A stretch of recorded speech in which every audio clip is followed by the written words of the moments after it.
how about po sa, with regards po sa current crisis po ngayon on fuel, kumusta naman po yung monitoring natin, sir, sa mga complaints na natatanggap natin about overpricing or hoarding? May natatanggap po ba tayo, sir? Kung meron po, ilan po? Actually, doon sa eGov app, nandun yun. Pag pumunta ka sa eGov app, meron kang bantay ng mga gasolinahan. Okay. Kung halimbawa, ayaw mo naman sa eGov app, for some reason, nasa computer ka or somewhere, pwede rin sa 1326 at dict.gov.ph.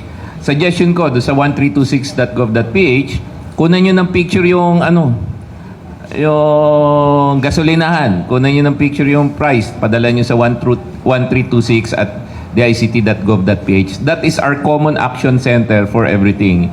Yung AI tested na yan. Sasabihin ni AI, eto fuel issue, eto fake news issue, eto signal issue, na ni AI yan. But it's in the eGov app also. Pag pumunta ka sa eGov app, you can report an abusive fuel station, gas station.